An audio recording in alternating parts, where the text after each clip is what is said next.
이 마태복음에 한 번 나오고 누가복음 15장에도 한 번 더 나옵니다. 두 비유는 비슷한 것 같지만 다른 메시지를 전하고 있다는 것을 여러분들이 꼭 기억하셔야 됩니다. 특히 전달하는 대상이 다릅니다. 누가복음에서는 믿지 않는 자들이 잃어버린 양들이에요. 그런데 오늘 본문인 이 마태복음 18장에 등장하는 잃어버린 양의 비유는 하나님 나라 공동체 안의 지극히 작은 자들, 실족한 자들을 가리키고 있습니다. 이 사실을 여러분들 마음 가운데 잘 염두에 두시고 오늘 본문 말씀을 우리가 잘 살펴야 됩니다. 여러분, 먼저 오늘 이 비유가 등장하고 있는 그 위치를 우리가 확인을 해야 되는데, 우선 18장의 시작이 어디에서 시작되고 어떤 과정을 통해서 이 비유가 등장하고 있는지 우리가 잘 알아야 되겠습니다. 먼저 마태복음 16장 16절 말씀, 사도 베드로의 이 유명한 신앙 고백이 기록되어져 있는 이 말씀 우리가 함께 봤으면 좋겠습니다. 마태복음 16장 16절 말씀, 여러분 우리 한 목소리로 한번 다 같이 읽어보실까요? 시작. 시몬 베드로가 대답하여 이르되 그리스도시요 살아계신 하나님의 아들이시니이다. 이 대단한 신앙 고백이죠. 이것뿐만 아니라 제자들은 예수님의 순환 예고, 십자가에서 못 박혀서 고난 받으실 그 이야기도 분명히 듣습니다. 여러분 16장 21절 한번 보시겠습니까? 한번 같이 읽겠습니다. 시작. 예수 그리스도께서 자기가 예루살렘에 올라가 장로들과 대제사장들과 서기관들에게 많은 고난을 받고 죽임을 당하고 제3일에 살아나야 할 것을 제자들에게 비로소 나타내시니, 제자들은 이렇게 신앙 고백을 했고 예수님으로부터 이 순한 예고까지 분명히 듣고 있습니다. 그럼에도 불구하고 그들은 예수님을 제대로 이해하지 못하고 있습니다. 제자들의 모습을 참으로 이해하기가 어렵습니다. 어떻게 저렇게 정확하고 멋진 신앙을 고백하고 어떻게 이렇게 하나님의 일을 구체적으로 들었는데도 불구하고 저렇게 하나님 나라를 모르고 예수님을 모를 수 있을까요? 제자들은 하나님 나라가 무엇이며 예수님께서 선포하신 메시지가 무엇을 목표로 하고 지향하고 있는지에 대한 감이 전혀 없습니다. 그것에 대한 결정적인 증거가 18장 1절에 이렇게 드러나고 있습니다. 여러분 18장 1절을 보시면 그때 제자들이 예수께 나와 이르되 천국에서는 누가 크니이까? 여러분 벌써 천국에서는 누가 크니이까? 이런 질문을 던진다는 자체가 하나님 나라를 전혀 이해하지 못하고 있는 거예요. 이런 흐름상에서 등장하고 있는 비유가 잃어버린 양의 비유입니다. 흐름이 대략 어떻게 전개되어지는지 여러분 이해가 되시죠? 비유의 위치는 비유를 해석할 때 결정적으로 중요한 역할을 합니다. 특히 잃어버린 양의 비유는 그 비유의 위치가 이 비유를 해석하는 데 있어 가지고 결정적인 영향력을 제공하고 있습니다. 이 비유는 단독으로 그 의미를 우리 가운데 전달하고 있질 않아요. 이 잃어버린 양의 비유는 18장 1절에서 9절과 동일한 스토리 라인 안에 포함된 이야기의 일부라는 것을 여러분들께서 꼭 좀 기억하시면 좋겠습니다. 대략적으로 설명을 한번 드려보겠습니다. 먼저 18장 1절에서 9절까지 이 내용을 보시면 이미 그 내용 안에 소자, 지극히 작은 자, 실족한 자를 어떻게 대해야 되는지를 우리 주님께서 말씀하고 계십니다. 그러면서 등장하고 있는 것이 오늘 이 비유예요. 쉽게 말씀드리면 1절에서부터 9절까지 해서 소자들과 실족한 자들을 어떻게 대해야 한다는 권고와 요청이 왜 정당성을 가지고 있느냐, 그 이야기를 이 비유를 통하여 우리 주님께서 하고 있다 이 말이에요. 먼저 비유의 내용을 한번 정리를 한 다음 1절에서부터 9절로 돌아가서 그 안에 담긴 메시지를 확인하는 절차와 순서대로 오늘 본문 설교를 한번 진행해 보도록 하겠습니다. 여러분, 먼저 우리가 본문의 구조를 한번 살펴보겠습니다. 10절 말씀을 보시면 10절에서 소자의 중요성을 밝히고 있습니다. 이 작은 자 중의 하나도 업신여기지 말라. 그들의 천사들이 하나님을 배우고 있다 하는 내용들이 10절 말씀에 담겨 있고, 12절에서 13절을 보시면 이제 비유가 등장하잖아요. 한 양이 길을 잃고 목자가 다른 양을 두고 잃어버린 양을 찾으러 가고 찾아서 다른 양보다 더 기뻐한다라고 하는 내용이 12절과 13절에 이렇게 나와 있습니다. 그리고 14절에서는 이 소자의 중요성을 마태가 부각시키고 있습니다. 작은 자 중의 하나라도 잃어버리는 것은 하나님의 뜻이 아니다 하고 하나님의 뜻을 동원하여 이 사실을 지금 강조하고 분명히를 합니다. 정리를 하자면 이 비유에서 가장 중요한 단어는 두 가지인데, 하나는 작은 자, 하나는 하늘에 계신 아버지. 이 두 단어가 가장 중요합니다. 그런데 작은 자들의 천사들이 하늘에 계신 아버지를 항상 뵙고 있고, 또 소자를 잃어버리는 것은 아버지의 뜻이 아니라라고 하는 말을 강조하고 있습니다. 결론적으로 하나님과 연결된 존재로서의 소자를 부각시키면서 그의 존재가 굉장히 중요하다는 것을 지금 일깨우고 있습니다.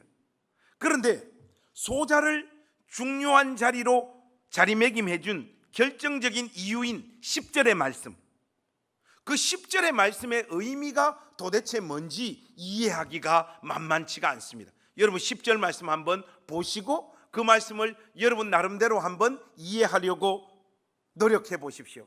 쉬운 것 같지만 신약 성경 안에서 등장하고 있는 가장 난해한 구절 중에 하나가 바로 이 10절 말씀입니다. 삼가 이 작은 자 중에 하나도 업신여기지 말라. 너희에게 말하노니 그들의 천사들이 하늘에서 하늘에 계신 내 아버지의 얼굴을 항상 배옵느니라. 여러분 이거 도대체 무슨 말입니까?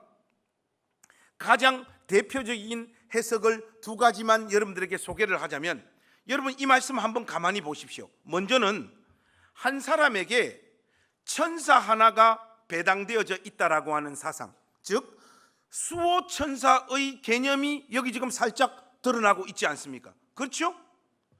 그의 수호 천사가 하나님을 늘 뵙고 그의 사정과 아픔을 저 하늘에서 전달하고 있다라고 하는 뉘앙스가 이 말씀을 읽으면 그대로 담겨져 있어요. 그래서 실질적으로 시편 91편에 보면 이런 말씀이 있잖아요. 그가 너를 위하여 그의 천사들을 명령하사 내 모든 길에서 너를 지키게 하심이라.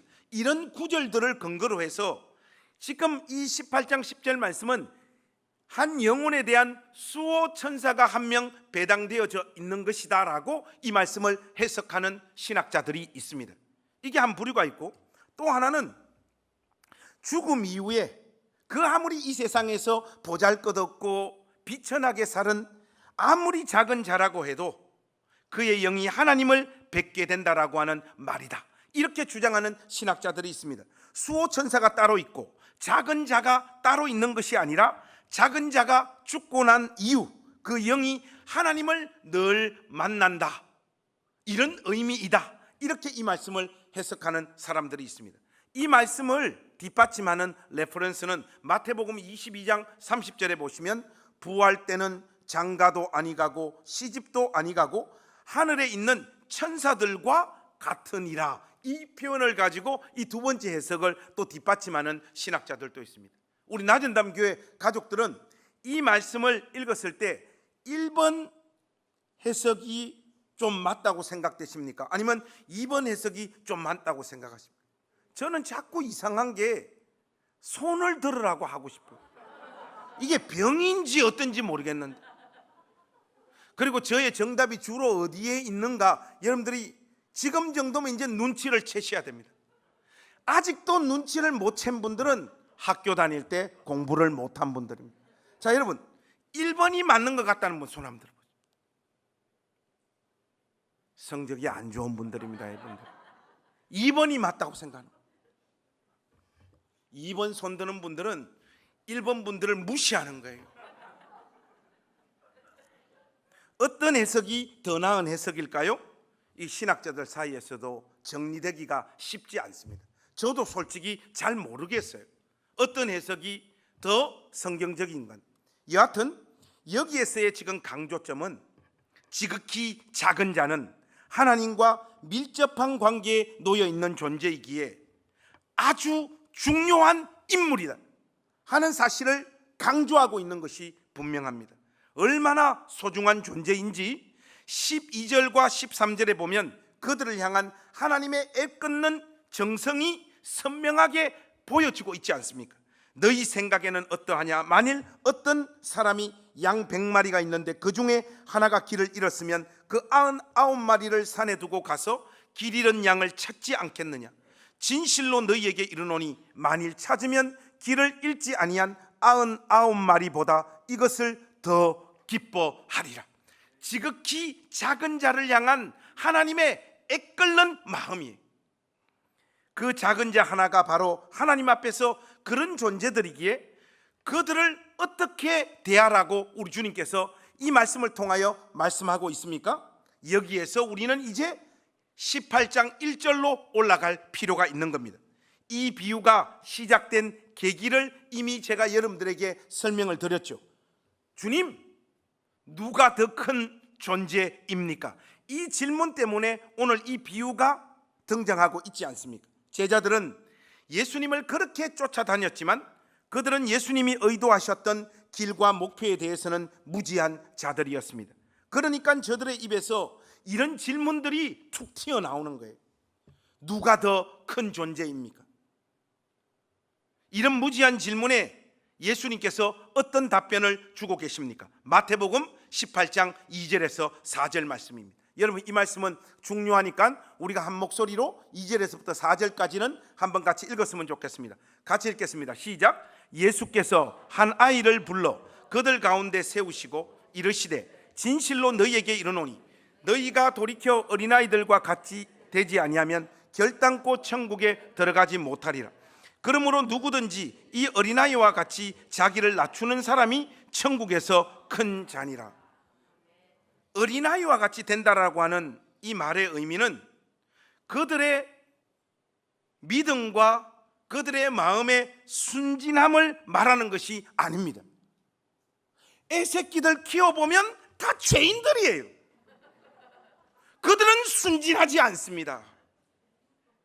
왜 4살 되면 죽이고 싶다라고 하는 표현을 엄마들이 하겠습니까? 이놈들이 굉장히 영악해요. 애들은 어렸을 때부터 죄인입니다.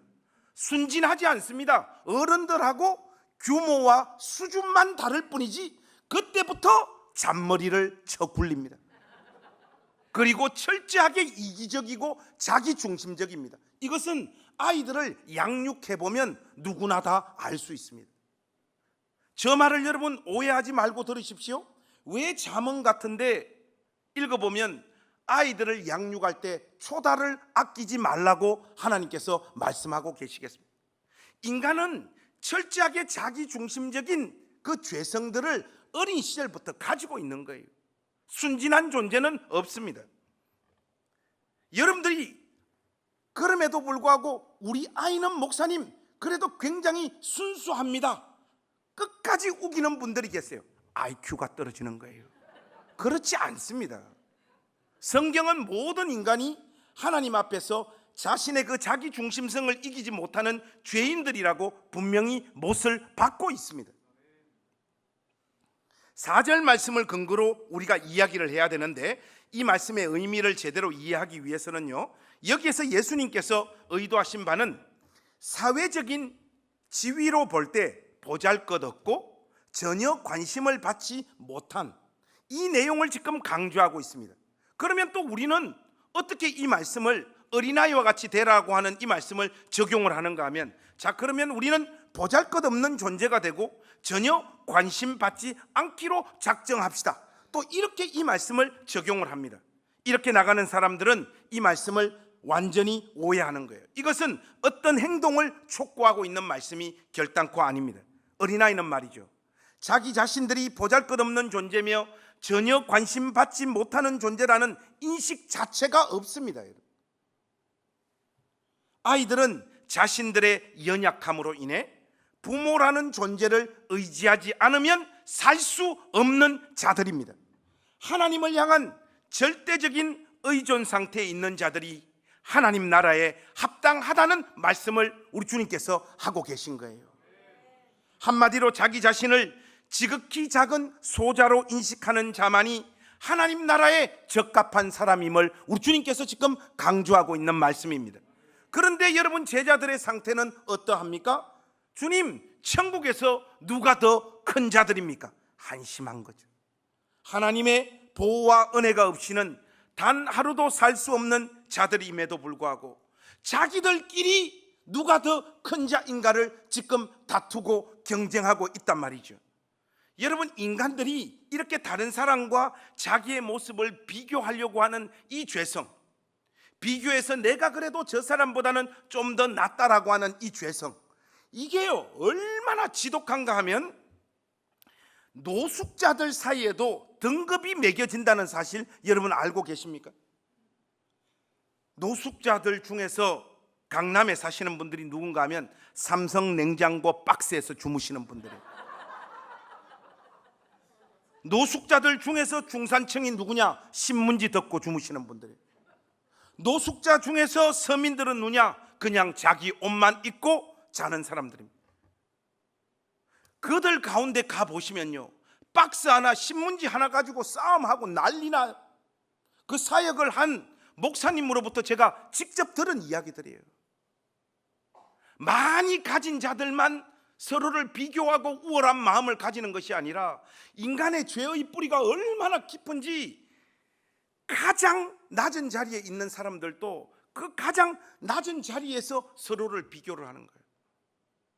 제가 이거 신학교에 입학했을 때도 철저하게 느꼈어요.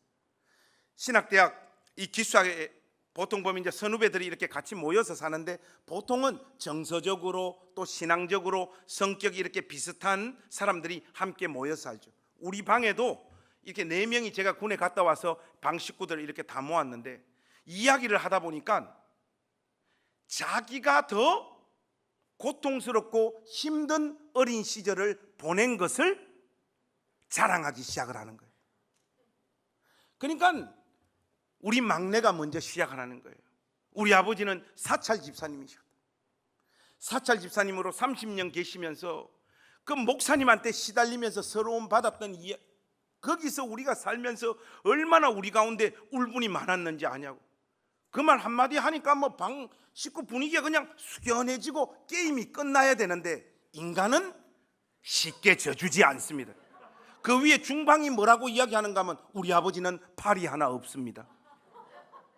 군에서 해병대로 가셔가지고 전기 만지시다가 감전돼가지고 팔이 하나 이렇게 잘라졌고, 그러나 그 가운데서도 소명받아서 개척교회를 지금까지 하고 있습니다. 하니까 그 사찰 집사님 아들은 고개를 숙이는 거예요.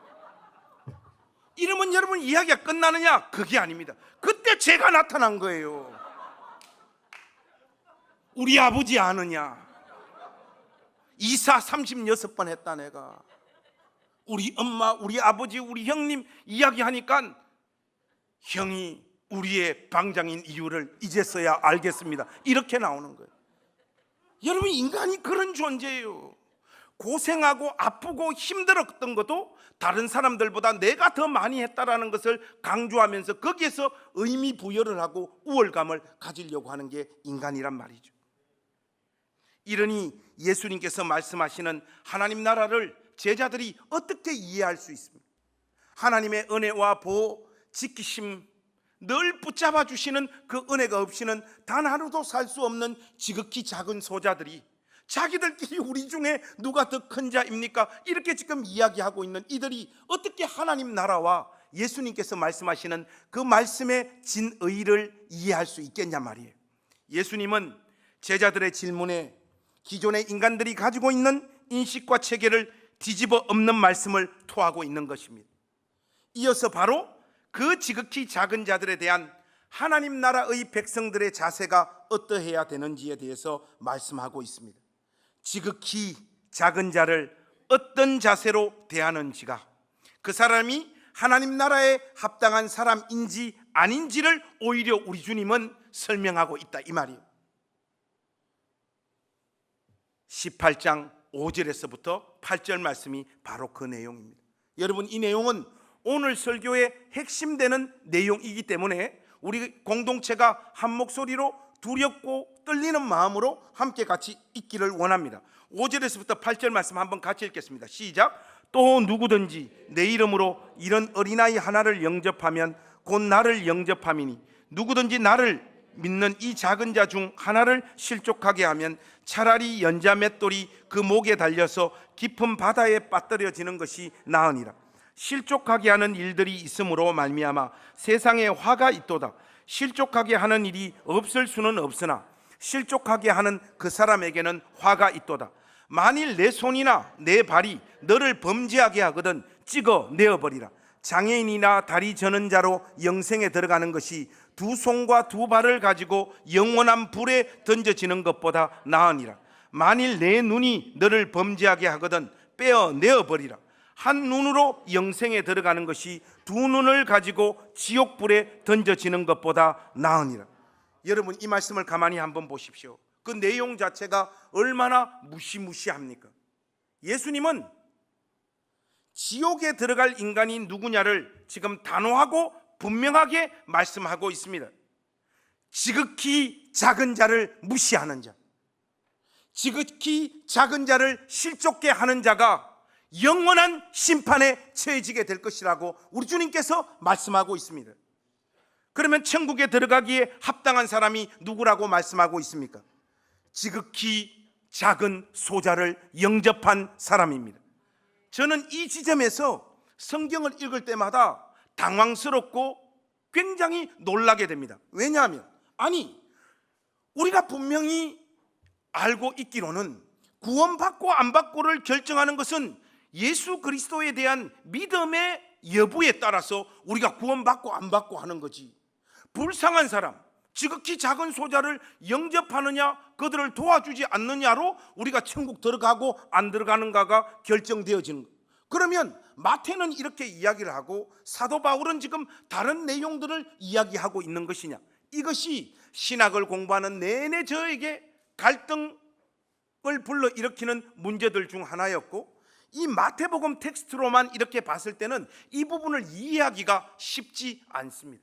그런데 마태와 비슷한 신학적인 성향을 가지고 있는 야고보가 이 문제를 우리에게 깔끔하게 해결해 주고 있습니다. 여러분, 우리 성경 한번 열어보시죠.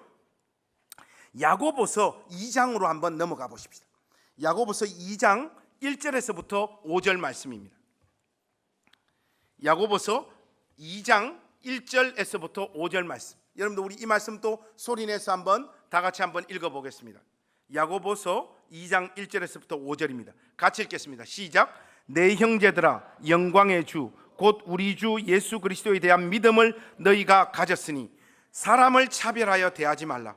만일 너희 회당에 금가락지를 끼고 아름다운 옷을 입은 사람이 들어오고 또 남루한 옷을 입은 가난한 사람들이 들어올 때 너희가 아름다운 옷을 입은 자를 눈여겨보고 말하되 여기 좋은 자리에 앉으소서 하고 또 가난한 자들에게 말하되 너는 거기 서 있든지 내 발등상에 아래에 앉으라 하면 너희끼리 서로 차별하여 악한 생각으로 판단하는 자가 되는 것이 아니냐.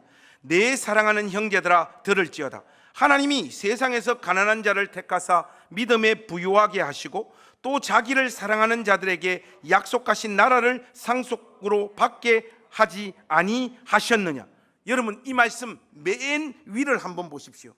내 형제들아, 영광의 주 곧 우리 주 예수 그리스도에 대한 믿음을 너희가 가졌으니, 이렇게 말을 하고 이 내용이 지금 전개되어지고 있잖아요. 쉽게 말해서 주님의 몸된 교회 안에서 지극히 작은 소자들, 연약하고 가난하고 상처받고 교회 올 때도 낼 헌금이 없어서 늘 눈치를 보고 교회의 어떤 일에도 적극적으로 참여할 수 없는 심령의 상태를 가진 그런 사람들을 주님의 몸된 교회 권속들이 무시를 한다. 그리고 은근히 그 분위기가 그들을 밀어내는 분위기를 가지고 있다. 그랬을 때는 그들은 예수 믿는 자들이 아니라고 야고보 사도가 단호하게 말하고 있는 겁니다. 진실로 예수 그리스도에 대한 믿음을 가진 자들은 지극히 작은 자를 영접한다는 것이 성경이 오늘 우리에게 분명히 이야기하고 있는 메시지입니다. 교회가 그리스도를 사랑하고 온전히 그분을 구세주와 주님으로 믿고 있지 않는 결정적인 증거가 오늘 본문을 근거로 하자면 무엇입니까? 교회가 돈 있는 사람이나 사회적 명망가를 좋아하고 교회에 아무런 도움이 되지 않는 사람들, 가난하고 상처받고 보잘것없는 인생들에게 눈에 보이지 않는 어떤 장벽이나 선을 만들어서 교회에 그들이 기쁜 마음으로 오지 못하도록 만드는 것, 이것이 우리 시대의 교회들이 예수 믿지 않고 있는 결정적인 모습입니다. 이것보다 더 확실한 교회의 타락의 표지가 없습니다. 여러분, 목사님 솔직히 돈 없으면 교회 못 나가요. 이제까지 신앙생활 하면서 제가 들었던, 성도들로부터 들었던 가장 마음 아픈 이야기입니다. 실제로 이런 분위기가 도시교회 안에 형성되어지기 시작했습니다. 경제 성장과 맞물려서 한국교회는 니나 나나 예배당 짓는다라고 전부 다 힘을 쏟아 부었습니다. 그 와중에 자연스럽게 돈 있는 자들이 봉사 좀 하고 직분을 확보하고 얻는 일들이 발생해 버렸어요. 그 아무리 신실하고 경건해도 돈 없으면 일단 장로 못 되잖아요. 권사 못 되잖아요. 돈 없는데 장로님 되는 거 보셨습니까? 없습니다.